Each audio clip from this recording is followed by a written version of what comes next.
The markets may be closed, but the business stories are just heating up. I'm Robert Tang. Catch up with us on Business Brief.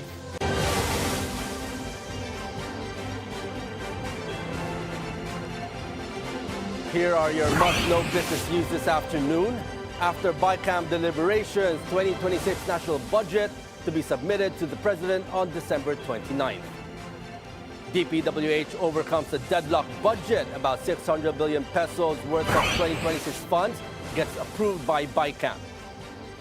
An agency without political whims, Recto lauds DEPDev on 90th anniversary. Crash rocks the crypto markets. Investors now show caution. And in overseas news, Trump to name next Fed chair, pushing for lower interest rates.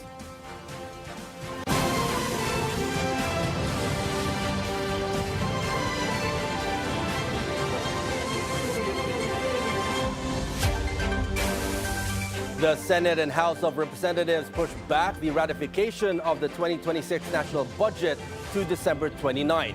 Senate Finance Committee Chairperson Sherwin Gatchalian and House Appropriations Panel Chairperson Representative Mika Swansing says the delay allows time to reconcile numbers and finalize documents. They express confidence that President Ferdinand Marcos Jr. will sign the budget without vetoing any items. A more resilient and inclusive Philippines, not by political whims, but through disciplined and data-driven policies. This is what Executive Secretary Ralph Recto describes as the role of the Department of Economy, Planning and Development. In celebration of DEPDev's 90th anniversary, Recto says the agency has served as the nerve center of reason for keeping score of the jobs, investments, and infrastructure that make economic growth possible. He also cited a drop in poverty rates from 23.5% a decade ago to 15.5% in 2023 as proof of effective, inclusive planning.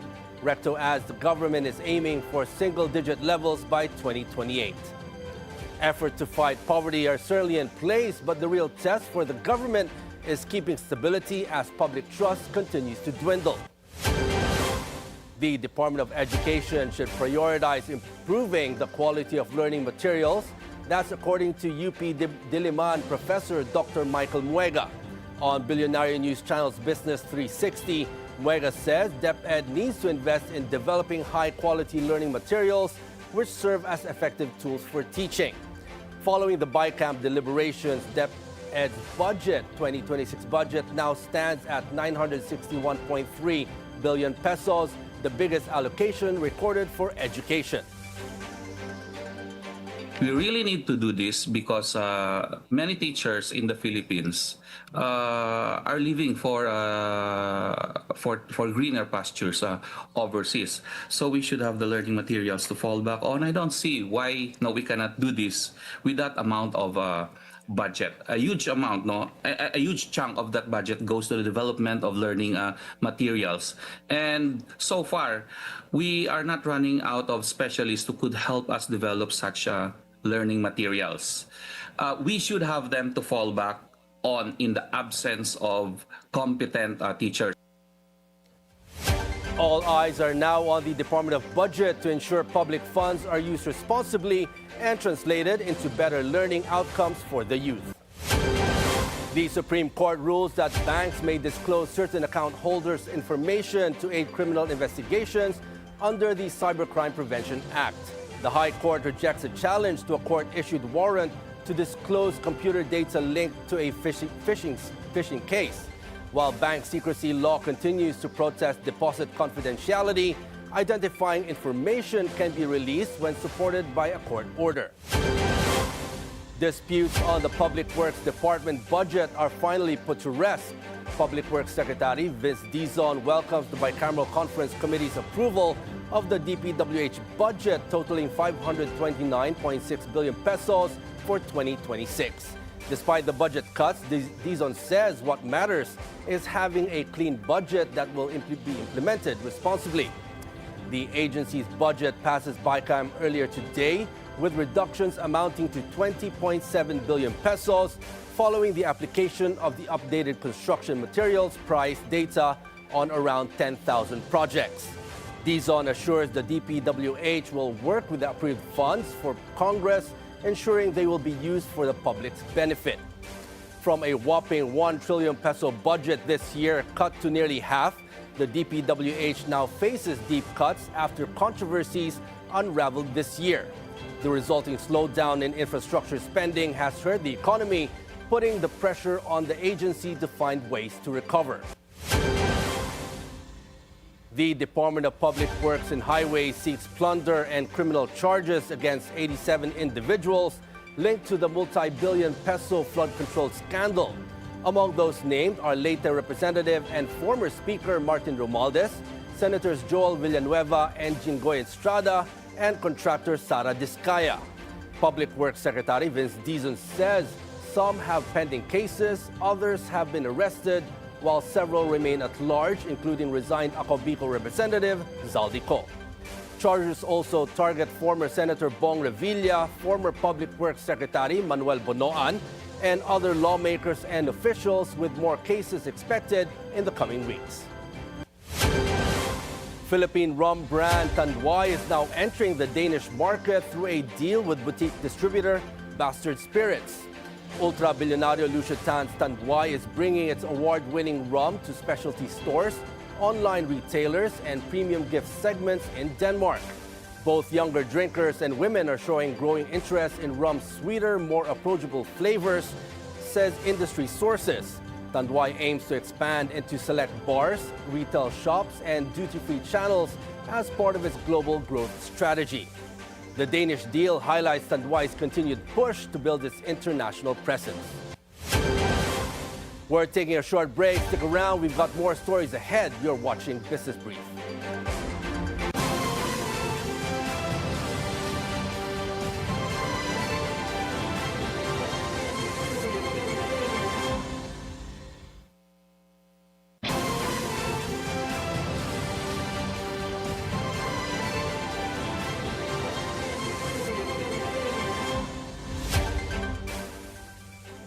The Philippine Amusement and Gaming Corporation has revoked the provisional license for the planned Mactan Casino of Duterte crony Dennis Uy, run by his companies Lapu-Lapu Leisure Incorporated and Lapu-Lapu Land Corporation. PH Resorts, the parent company, says the revocation will not affect current financials as commercial operations had not started. Plans to partner with EEI Corporation are also canceled, but PH Resorts says it is still pursuing other business opportunities. The Philippine monetary policy transmission is improving as short-term market rates now move faster, with the Bangko Sentral ng Pilipinas policy rate following the 2016 interest rate corridor. However, the analysis from the ASEAN Plus 3 Macroeconomic Research Office, or AMRO, shows that pass-through remains slow and limited for long-term bond yields, saving deposits, and bank lending rates, especially for consumer and micro, small, and medium enterprise loans. The report says further reforms are needed, including stronger credit information systems and deeper capital markets to make BSP policy more timely and effective. Megaworld Corporation, led by Kevin Tan, approves a 16.22 billion peso asset infusion into its real estate investment trust, MREIT Incorporated, boosting its portfolio with prime office properties. The deal involves 9 Grade A buildings in Taguig's McKinley Hill Township and a 187.5 million peso cash component, many leased to Wells Fargo and Company. Megaworld's stake in MREIT will rise to 65.79%, with the move expected to increase distributable earnings and support future portfolio expansion. Bank of the Philippine Islands plans to merge its thrift bank subsidiaries BPI Direct Banco Incorporated and Legazpi Savings Bank Incorporated, creating the 6th largest savings bank in the country. Banco will be the surviving entity, combining assets of about 72 billion pesos, surpassing Sterling Bank of Asia. The merger is expected to strengthen capital, support long-term sustainability, and is subject to corporate and regulatory approvals. Cryptocurrency investors are playing it safe after a recent crash hits the market hard. Crypto traders are shifting strategies to manage risks rather than chasing quick profits. Bitcoin, which soared to record highs earlier this year, dropped significantly, remaining 30% below its peak. Bitcoin holding companies suffer heavily, dragging down other digital assets and exposing risks linked to leveraged positions and large crypto reserves. Even crypto mining companies are adapting, shifting part of their operations towards AI data centers to diversify and offset the impact of volatile markets. Despite the slump, institutional investors, including university endowments and sovereign wealth funds, continue buying Bitcoin, keep it at the forefront of the crypto space. The crypto crash highlights a broader shift in the market from hype-driven and speculative to more prudent and risk-aware investing. Chinese consumer brands are pushing into the U.S. market despite tariffs and slow domestic sales. Companies like Pop Mart, Miniso, Anta, and Urban Revivo are opening new stores and expanding retail presence across the U.S. The move seeks to offset slow consumer spending at home and tap into America's large market. Brands are marketing younger, price-conscious shoppers while building recognition in the West. Such a move means Chinese giants are leveraging affordability and innovation to gain a foothold in U.S. retail. Activist investor Elliott Management acquires a stake of over $1 billion in Lululemon Athletica, aiming to revive the struggling athletic apparel retailer. The hedge fund considers veteran retail executive Jane Nielsen, former CFO and COO of Ralph Lauren, as a potential CEO candidate. Current CEO Calvin McDonald prepares to step down in January, with Lululemon's share price falling about 60% from its two-year peak. European markets are hoping for a comeback after being overshadowed by the U.S., but much of the outlook now depends on Germany's economic performance. Germany has boosted infrastructure and defense spending, but investors are cautious as much of the funding goes to routine expenses. European equities have seen inflows this year, but the pace slows as U.S. markets outperform them. Infrastructure spending will pick up in 2026, but economists say that looking across this year and next, social spending is rising faster. Markets say Europe's recovery hinges on Germany spurring long-term growth amid global competition. U.S. President Donald Trump delivers his year-end address, highlighting his administration's accomplishments and blaming his predecessor for ongoing issues. Trump pointed to high living costs, crime, healthcare, and immigration failures as failures of the former U.S. President Joe Biden's administration. Few new policy announcements were made, with mentions of upcoming housing programs, a future Federal Reserve nominee, and a troop bonus. Aside from the political attacks, Trump pledges conditions would improve in the coming year, citing his tax policies, tariff, and plans to replace the chairman of the Federal Reserve, Jerome Powell. As President Trump's tariff policies this year have created uncertainty affecting trade relationships with countries including the Philippines. U.S. President Donald Trump will name a new Federal Reserve chairman who strongly supports lower interest rates. Trump says he is considering Kevin Hassett, Kevin Warsh, or Chris Waller, and says the next chair should consult with him on rate decisions. Trump adds that lower rates will reduce mortgage payments, even though the Fed has limited control over long-term borrowing costs. We're taking another short break. Up next, a quick look at how Philippine shares closed today. That and more when Business Brief returns. Stay with us.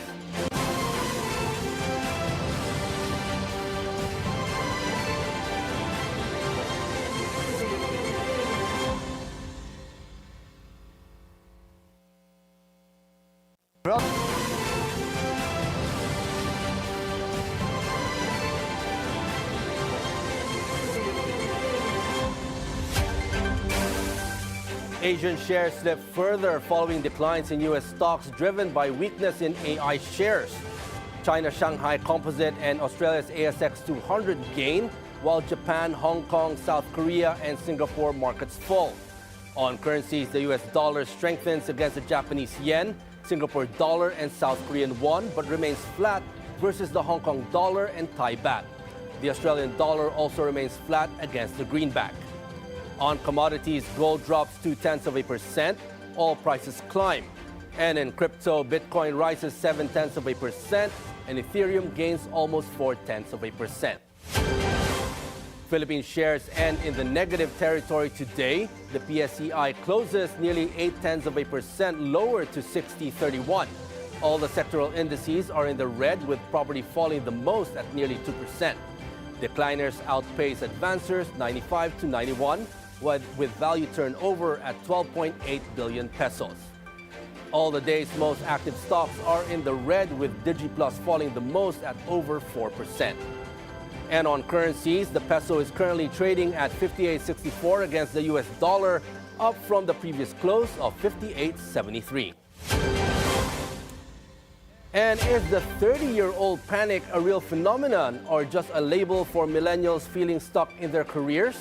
Why do many in their 20s and 30s hit that what psychologists call a career panic wall earlier than Generation X did? We're joined today by Dr. Recto de Jesus, the lead psychologist at the Department of Neurosciences of East Avenue Medical Center, to help us understand what drives this trend and what businesses can do to support younger professionals. Good afternoon, Doc Tofi. Welcome to Business Brief. Hi, Robert. Thank you for having me. Now, Doc, can you explain what the 30-year-old panic is and why millennials seem to experience it earlier than Gen X? Yeah, actually, nowadays, especially among those who are in their 30s already, the problem is that when they graduated from college, they ended up with the 2008 financial crisis hitting up. So during that time, they were trying to seek jobs, and unfortunately, it was not available to them. So nowadays, most of them are then being pushed to settle for jobs that don't have really a good sense of security. So what happens now is that they are in their 30s, they should be building their careers, they should be building their assets, their finances, they should be saving up for the future. Unfortunately, the jobs that they have may not be as competitive as they used to be. And because of that, they are not earning as financially as compared to their older colleagues, as compared to the Gen X, for example. And that's why now people are more in a panic of what will happen with my life right now. I'm already in midlife because you're already in your 30s, and you're still seeing that, you're living from paycheck to paycheck, and then your savings is not that growing. Your investment may be not as wide as you want it to be. So people are now trying to see, where does this go? Where am I going to be? Now, Doc, besides the economic problem you mentioned in 2008, which started with the housing problem. Now, what other factors, whether personal, social, or technological, contribute to them hitting this career panic wall? Okay. Besides that, you need to understand that people are now working longer, meaning our retirees are staying in the jobs longer than they should.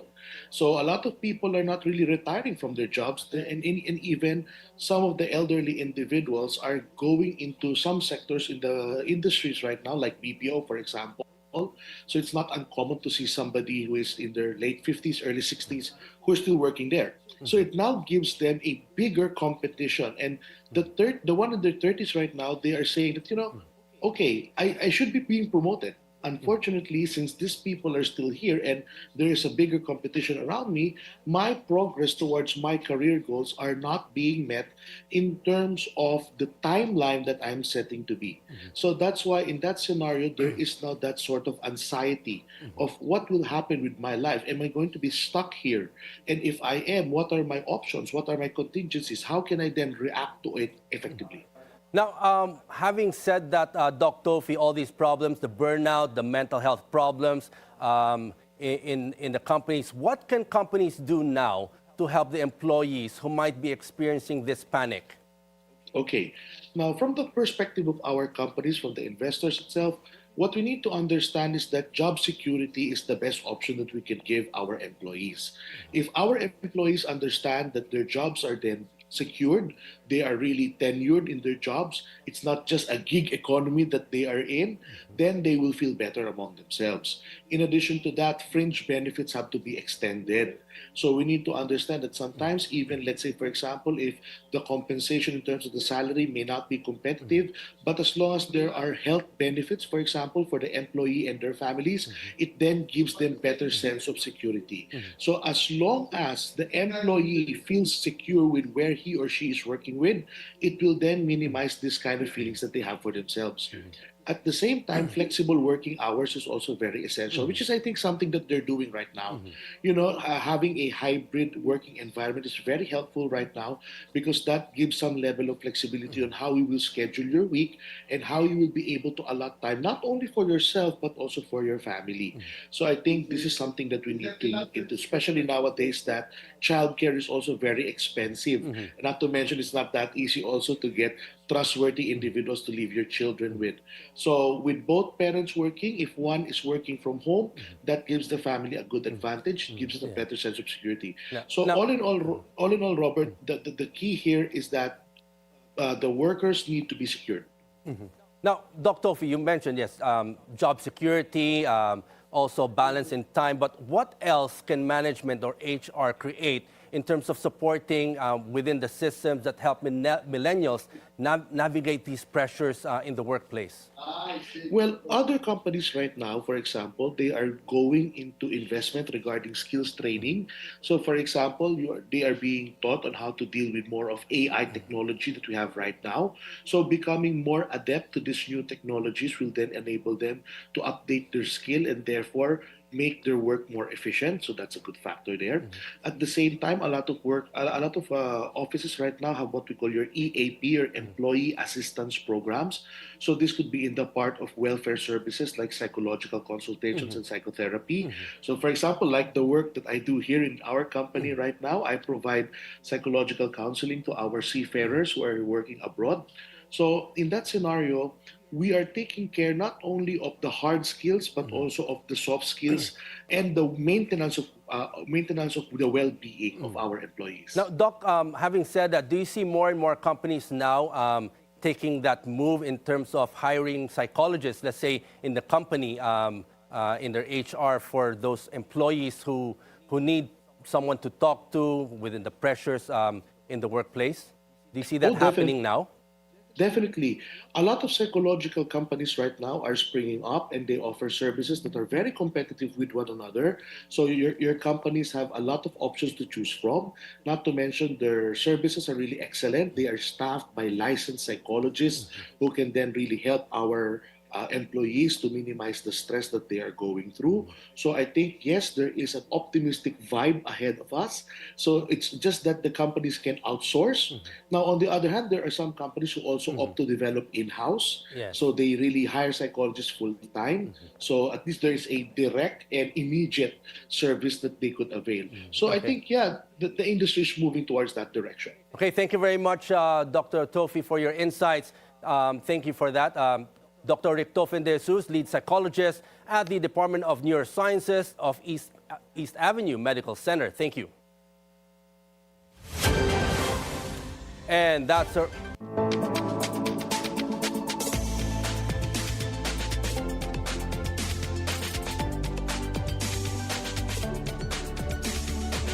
And that's a wrap for today's Business Brief. I'm Robert Tan. Join us again tomorrow for the stories that help you plan your next big, bold business moves, only here on BNC, the Bilyonaryo News Channel.